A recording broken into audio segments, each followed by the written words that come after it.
conocimiento de su voluntad, en toda sabiduría y comprensión espiritual. Oh, oh. Llevando fruto en toda buena obra, agradándole en todo, creciendo en el conocimiento de Dios. Instituto Bíblico, ven Señor Jesús.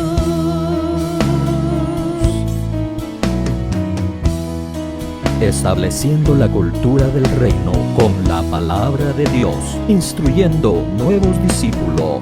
Instituto Bíblico, ven Señor Jesús.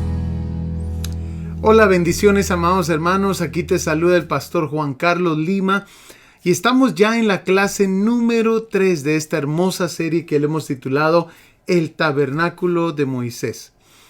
¿Qué te parece si comenzamos con una oración el día de hoy? Le damos gracias al Señor y le pedimos que Él nos ayude el día de hoy con todo lo que vamos a aprender. Amén. Inclina tu rostro, cierra tus ojos, vamos a orar. Padre, en el nombre poderoso de Jesús, te pedimos ahora, Señor, tu bendición sobre todo lo que vayamos a hacer el día de hoy, Padre. Te pedimos, Señor, mi Dios, de que tú te glorifiques en el nombre poderoso de Jesús. Amén y amén. Bueno, amados hermanos, hemos estado viendo bastante acerca de cada uno de los muebles, las partes de este tabernáculo. Hoy vamos a seguir con lo próximo, amados hermanos, y vamos a procurar entrar a lo que es la estructura del lugar santo y el lugar santísimo. La estructura, por lo menos, para profundizar un poquito más en esa área. Amén. Pero te quiero recordar también, amados hermanos, que por favor, si es la primera vez que tú te conectas, déjame decirte que puedes adquirir las notas de este video y también los certificados si llegas a completar todo el curso, tareas y todo lo que tenemos disponible en el instituto para ti, para tu crecimiento. Así que te invitamos que te registres en el instituto. En nuestra página institutobsj.com, que ahí vas a encontrar todo esto, exámenes, tareas, notas y por supuesto al final de cada curso el certificado que has completado. Tenemos un buen grupo de estudiantes y creemos de que pueda ser de bendición que te agregues tú al instituto con nosotros. Amén. Bueno, entonces entremos, amados hermanos, y te quiero recordar por favor de que hagas tus tareas, tu lectura bíblica cada semana, por favor, y por supuesto tu examen en lo que es la página del instituto. Amén. Entremos entonces, amado hermano, y nos vamos a dirigir donde nos quedamos la semana pasada, y era en el lavatorio de bronce. Ahora vayamos ahí a Éxodo capítulo 30, versículo 17, que dice: habló más Jehová a Moisés diciendo: harás también una fuente de bronce con su base de bronce para lavar, y la colocarás entre el tabernáculo de reunión y el altar, y pondrás en ella agua, y de ella se lavarán Aarón y sus hijos las manos y los pies, cuando entren en el tabernáculo de reunión, y se lavarán con agua para que no mueran. Mira qué interesante. Y cuando se acerquen al altar para ministrar, para quemar la ofrenda encendida para Jehová. Bueno, entonces estamos en este lugar ahorita. Sería esta parte de acá, el lavatorio de bronce. Y había algo interesante porque ya nos deja saber este versículo la función que tiene este lavatorio. Pero ahora vamos a estudiar más a profundidad la construcción de este lavatorio. Éxodo 38:8, mira lo que nos dice. Éxodo 38:8. Tenemos Éxodo 38:8, dice: también hizo la fuente de bronce y su base de bronce. O sea que sabemos de que tiene que ver con juicio, porque Todo está siendo hecho de bronce, pero ahora le van a agregar algo más. Dice, de los espejos de las mujeres que velaban a la puerta del tabernáculo de reunión. Entonces, eso es lo adicional que no ha ocurrido hasta ahorita en el tabernáculo. Ahora van a agregar espejos. Vamos a ver qué significa todo eso. Entonces, interesantemente, el lavatorio, entonces ahora sabemos que tenía que ver con bronce y espejos, ¿verdad? Ahora, el lavatorio tenía dos propósitos. Amén. Mostraba la suciedad por medio de los espejos y limpiaba por medio del agua. La palabra de Dios nos dice ahí en Santiago capítulo 1 versículo 23 que la misma palabra de Dios es un espejo para los que se acercan. Mira conmigo ahí Santiago 1:23, por favor. Estamos tratando de ver qué significan los espejos. Dice, porque si alguno es oidor de la palabra, pero no hacedor de ella, este es semejante al hombre que considera en un espejo su rostro natural. Porque él se considera a sí mismo y se va y luego se olvida cómo era. Mas el que mira atentamente en la perfecta ley, la de la libertad, y persevera en ella, no siendo oidor olvidadizo, sino hacedor de la obra, este será bienaventurado en lo que hace. Entonces, una de las figuras que tiene aquí los espejos del lavatorio tiene que ver con la palabra de Dios. Y es que la palabra de Dios tiene varias funciones, pero dos de ellas es exactamente lo que hace este lavatorio. Tiene la función de mostrar la suciedad, ¿verdad? Cualquiera de nosotros de repente está leyendo un versículo y pareciera como que ese verso resalta de la Biblia y nos habla. ¿Qué fue lo que pasó? La palabra de Dios, siendo como espejo, amado hermano, reflejó algo de suciedad en nosotros. Amén. Pero aparte de eso, tiene la función de limpiarnos como el agua limpia. Miremos por favor Efesios capítulo 5 versículo 25. Amén. Mira lo que dice. Efesios 5, 25. Maridos, amad a vuestras mujeres, así como Cristo amó a la iglesia y se entregó a sí mismo por ella para santificarla, habiéndola, aquí está la respuesta, habiéndola purificado en el lavamiento del agua por la palabra. Entonces la palabra de Dios purifica como agua. ¿Nos damos cuenta? Ahora, esta no es la única función de la palabra de Dios. La palabra de Dios es como un martillo. Tiene diferentes funciones la palabra de Dios. Pero una de ellas la otra también es espada, ¿verdad? Martillo, espada. También tenemos aquí que es como espejo y también es como agua. Interesante, ¿verdad? Ahora, démonos cuenta, y esa es una pregunta que te quiero hacer para que tú me la contestes ahí en lo que es los comentarios, ¿de dónde sacaban el agua? Porque si algo nos vamos a dar cuenta aquí en el tabernáculo de Moisés es de que ellos no podían traer las cosas de cualquier lugar. Todo tenía una instrucción. Todo tenía un propósito. No era al azar que ellos iban a inventar algo, a improvisar algo. No. Entonces el agua tenía que venir de algún lado. ¿De dónde venía el agua que ellos estaban cargando para el lavatorio de bronce? Amén. Voy a esperar un ratito. Escríbeme ahí en los comentarios de dónde venía el agua. Bueno, miremos entonces. Primera de Corintios capítulo 10, versículo 4. ¿Qué dice ahí? Y todos bebieron la misma bebida espiritual porque bebían de la roca espiritual que los seguía. Había una roca que los seguía por el desierto. Y dice la palabra del Señor, y la roca era Cristo.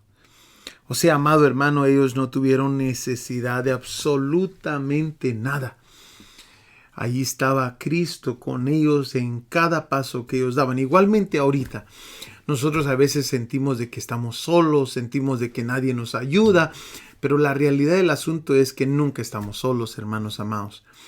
Si estuviéramos solos, imagínate, amado hermano, qué no hubiera hecho ya Satanás con nosotros.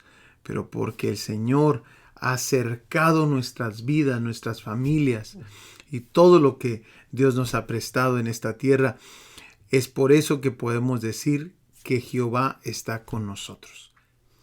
Ahora, habiendo ya visto el lavatorio de bronce, regresemos un poquito y miremos ahora una combinación.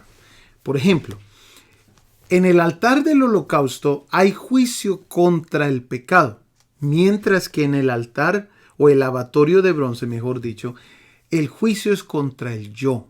¿Te recuerdas los espejos? Es contra el yo. En el altar del holocausto, el hombre es justificado, recibe justificación de sus pecados. Mientras que en el lavatorio de bronce, el hombre es santificado. Este lavatorio de bronce también representa, amados hermanos, el bautismo en agua. El altar del holocausto es el principio, es cuando nosotros conocemos a Jesús, el sacrificio del Cordero de Dios. Pero ahora vamos al lavatorio de bronce y ahí es, amados hermanos, la decisión que se toma de lavarse, de no quedarnos sucios, de santificarnos, es la palabra, de santificarnos. Y es exactamente lo que hizo el Señor para restaurar a la iglesia. Como ustedes saben, estamos viendo en otro curso también lo que son las 7 iglesias. Y una de las cosas, amados hermanos, que vamos a ver es la restauración de la iglesia, porque la iglesia llega a un punto de Sardis, ¿verdad? Donde tiene el nombre de que está viva, pero realmente está muerta. ¿Y cómo es que Dios restaura la iglesia? Bueno, por medio de este mapa que dejó aquí, doctrinal, en el tabernáculo de Moisés, donde se tienen que reconocer verdades bíblicas nuevamente, como el sacrificio de Jesús en la cruz del Calvario. Después el Señor dio otra verdad en la historia de la iglesia, está esto escrito. Después Dios dio otra verdad, que es el bautismo en agua. Después enseña otra verdad, que es la santificación. Y después enseña otra verdad, que es los dones del Espíritu Santo, el bautismo del Espíritu Santo, que si nos damos cuenta es el mismo mapa del tabernáculo. Es algo impresionante. Bueno, entonces ahora entendamos de que en el altar del holocausto el hombre recibe justificación, pero en el lavatorio de bronce el hombre es santificado. Amén. Bueno, vayamos entonces a lo próximo. Ahora vamos a entrar aquí al lugar santo y quiero recordarte de que el lugar santo, amados hermanos, representa, tipifica el período de la iglesia. Amén. El tiempo que la iglesia está aquí en la tierra preparándose para el encuentro con su Señor. Entonces, teniendo eso en mente, vamos a ver la estructura. Todavía no vamos a comenzar a ver los muebles del lugar santo, pero sí la estructura, porque la estructura en sí ya nos habla de mucho. Miremos entonces la estructura del lugar santo. Amén.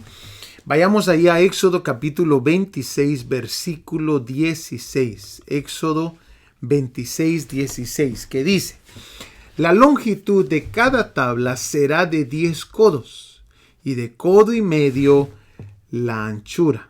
Entonces, nos damos cuenta que el Señor da una medida exacta. Esto es de mucha importancia, porque si estamos hablando de que la estructura del lugar santo tiene que ver también con la iglesia, nos deja claro, amados hermanos, de que hay una medida que alcanzar.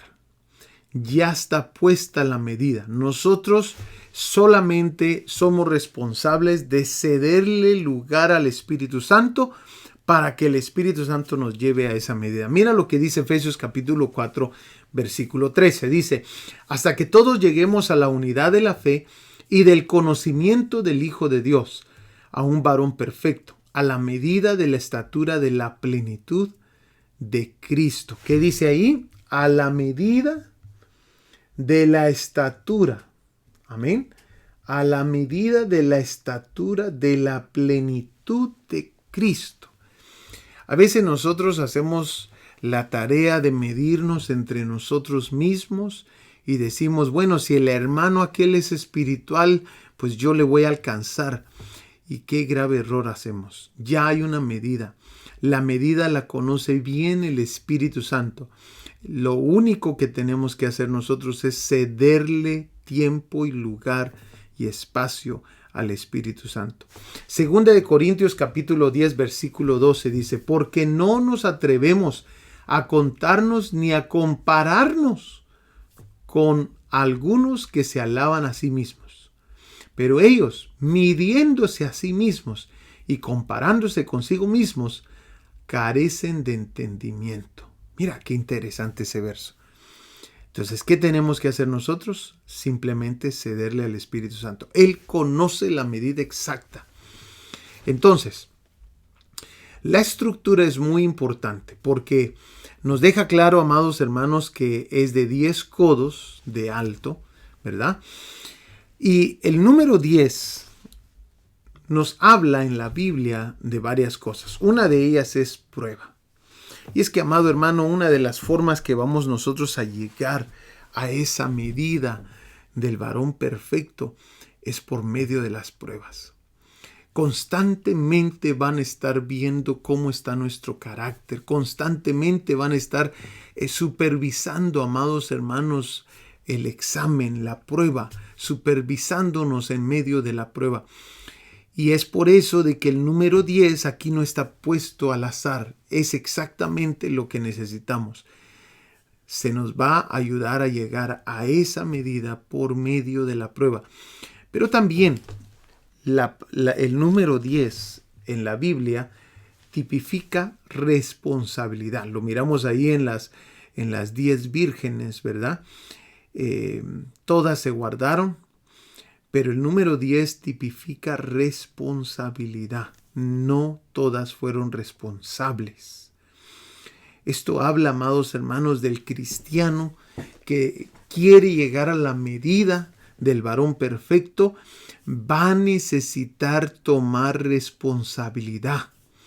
No podemos, amados hermanos, ser cristianos insensatos como las 5 insensatas que no fueron responsables y esperar de esa manera llegar a la medida. No.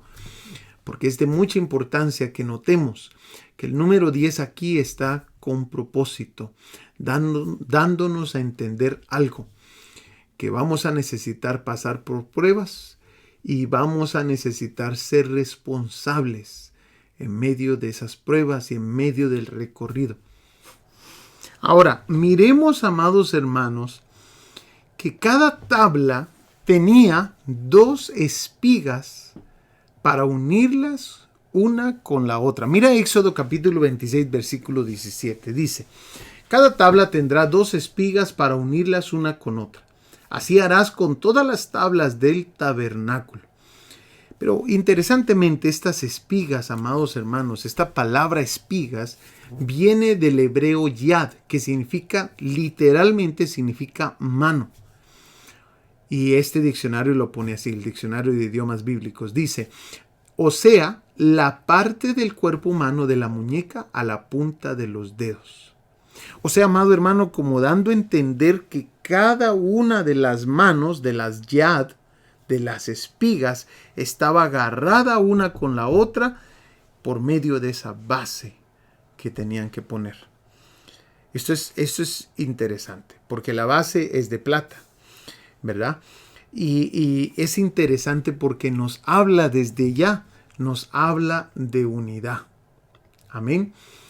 Nos habla de unidad. Tenían que estar agarradas una con la otra.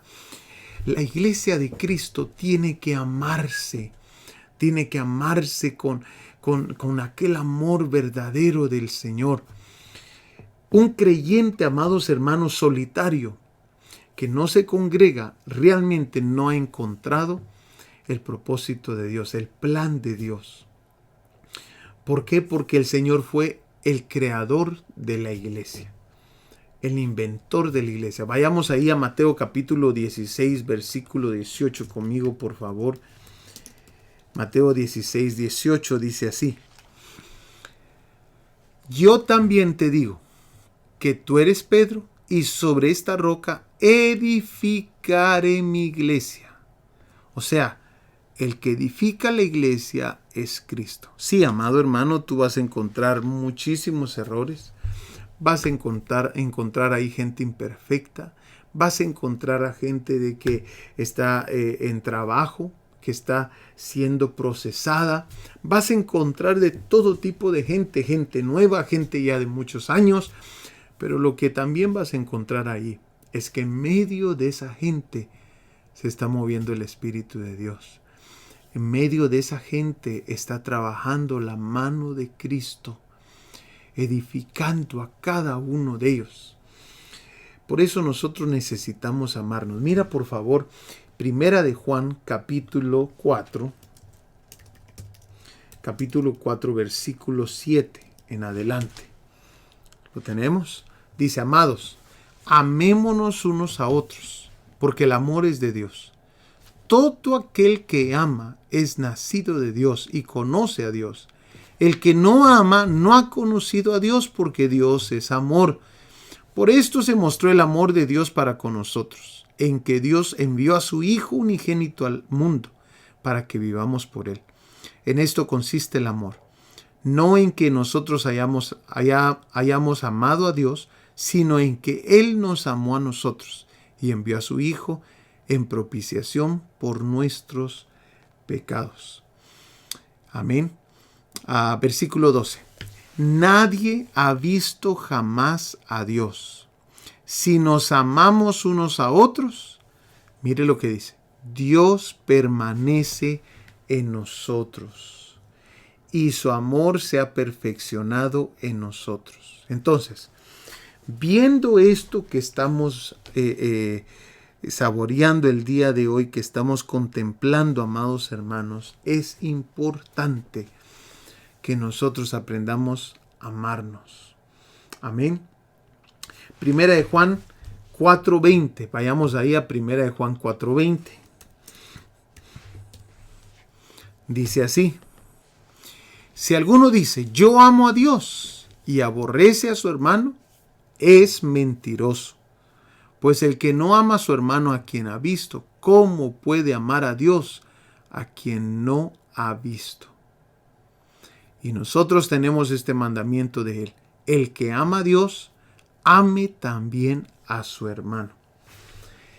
Entonces, amados hermanos, nosotros necesitamos amarnos unos con los otros.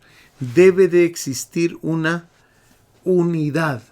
Ahora, no es cualquier unidad. Si no, imagínate, se vuelve aquí, amados hermanos, cualquier cosa, ¿verdad? Pero tiene que ser una unidad basada en estas verdades. Mira lo que tengo aquí. Estas dos espigas representan dos grandes verdades por las cuales estamos parados delante de Dios.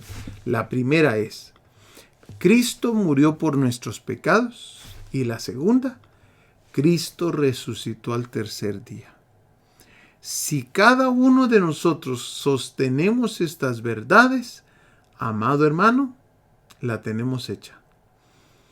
Esta unidad viene solamente por el mover del Espíritu Santo. Él es el que une a la gente. Él es el que une su iglesia.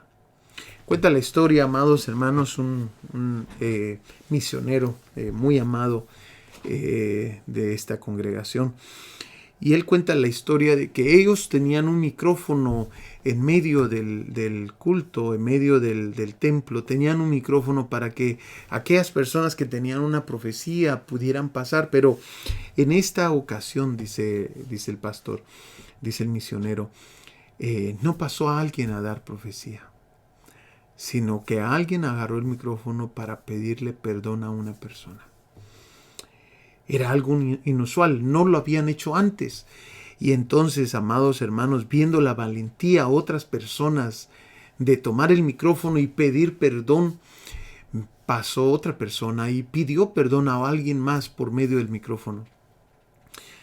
Cuando el pastor comienza a darse cuenta, hay una línea detrás del micrófono de gente que quiere pedir perdón.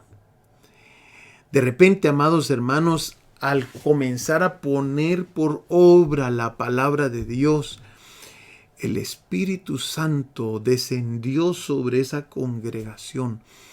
Me platica el pastor, amados hermanos, nos platicó el pastor de que en unas cuantas semanas, amados hermanos, la iglesia se había multiplicado en tal manera, amados hermanos, que ellos no podían entender lo que estaba pasando.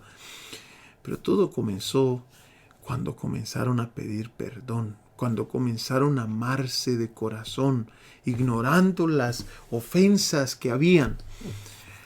Y comienza lo que él describe, un avivamiento en su iglesia, donde en cada reunión descendía el Espíritu Santo con poder. Es más, ese día nos cuenta él de que salieron muy tarde ese día de la iglesia, porque el Espíritu Santo se derramó de tal manera. Amado hermano, eso es lo que busca el Señor. Busca una iglesia unida. Unida en verdades bíblicas, unida que vamos a dejar las diferencias. Eso es lo que quiere el Señor.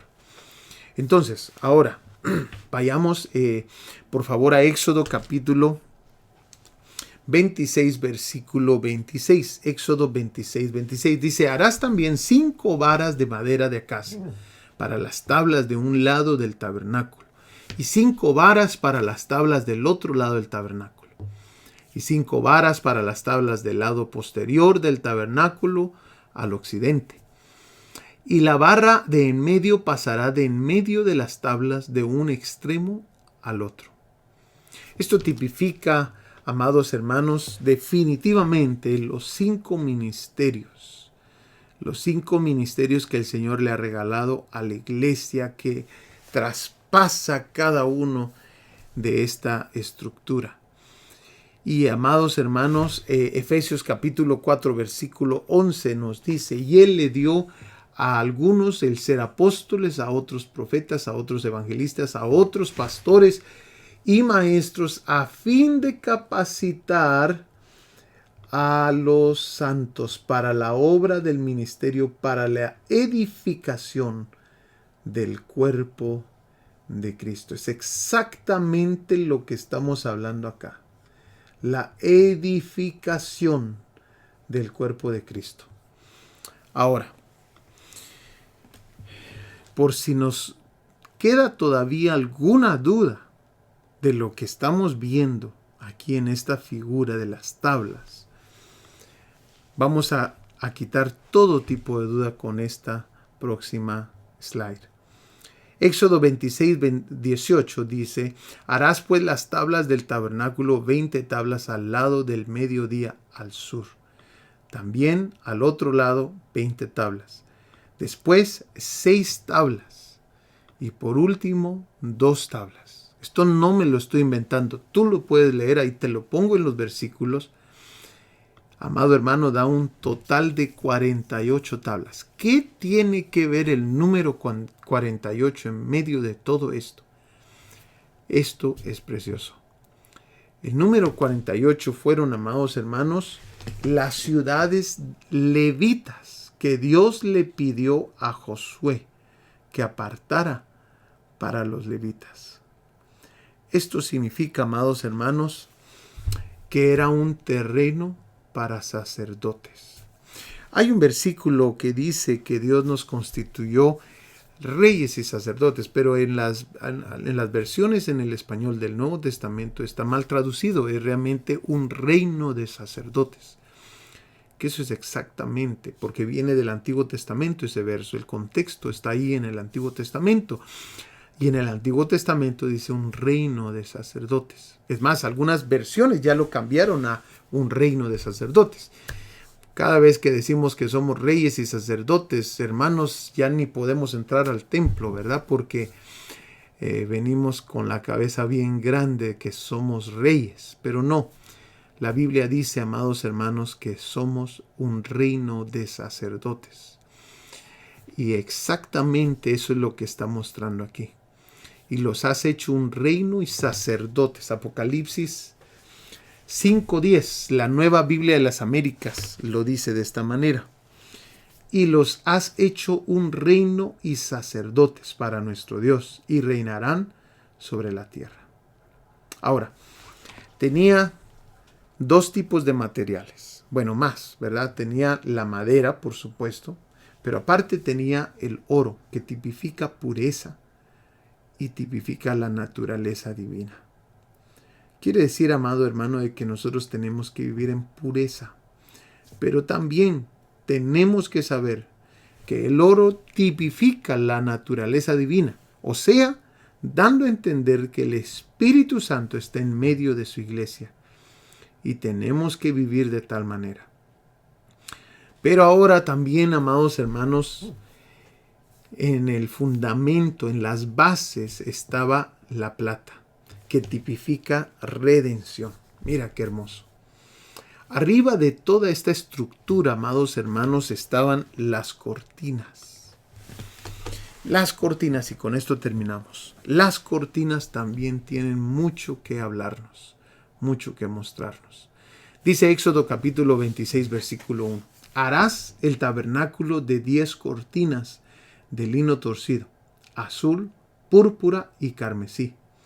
Y lo harás con querubines de obra primorosa. Ahora, amado hermano, cada uno de estos colores que aparecen ahí tienen algo que ver con cada uno de los evangelios. Por ejemplo, el azul, que tipifica el cielo, tiene que ver con Juan, que presenta a Jesús como el Hijo de Dios, que descendió del cielo. El púrpura tiene que ver con realeza y va de la mano con Mateo, que presenta a Jesús como el Rey. Después el carmesí tiene que ver con Marcos, que presenta a Jesús como el siervo. Y por último, el lino torcido tiene que ver con Lucas, que presenta a Jesús como el Hijo del Hombre. Mira qué hermoso. Cielo, realeza, sangre y rectitud o justicia. Bueno, ahora, las capas de cada una de estas cortinas, las cortinas tienen que ver también con varios puntos. Miremos por favor. El pelo de cabra, amados hermanos, era la ofrenda por el pecado. Amén. Era una de las cortinas que se tenía que poner sobre el tabernáculo. Amén. El pelo de cabra. Pero aparte tenían que ponerle la piel de carnero. Amén.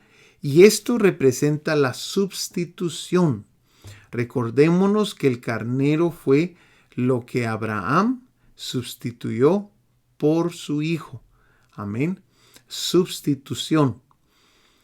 Y aparte, amados hermanos, estaba la piel de tejón.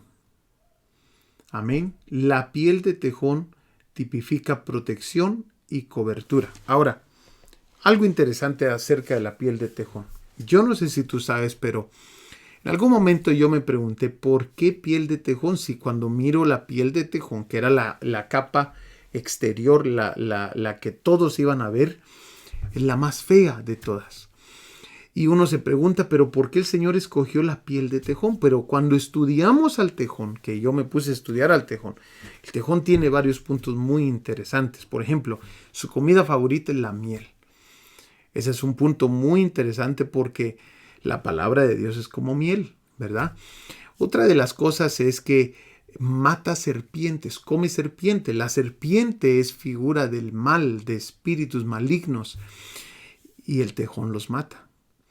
Y el tejón se los come. Lo tercero que vamos a ver, amados hermanos, es que el tejón es el animalito más valiente de la tierra. Así lo describen varios de los documentales. El tejón, el animal más valiente de la tierra. No se le hace para atrás a ningún animal. No importa el tamaño. Es más, yo estuve viendo varios documentales, amados hermanos, y el tejón tiende a rodear al animal, nunca a darse para atrás, nunca huye de ningún animal. Por eso le reconocen como el animal más valiente de la tierra. Y es exactamente lo que necesitaba terminar aquí en el tabernáculo de Moisés. El animalito más valiente. ¿Por qué, amado hermano? Porque la Biblia claramente dice que de los valientes es el reino de los cielos. Amén. Entonces, aquí, amados hermanos, concluimos con toda esta estructura que vimos el día de hoy. La próxima semana entramos ya entonces al lugar santo y espero de que te sea de mucha bendición. Por favor, estudias tu tarea, haz tus exámenes, que yo creo que van a ser de mucha bendición. Amén. Que Dios te bendiga. Te espero la próxima semana. Nos vemos. Saludos. Instituto Bíblico.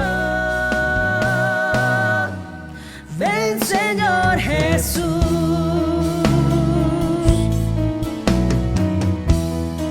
Estableciendo la cultura del reino con la palabra de Dios, instruyendo nuevos discípulos.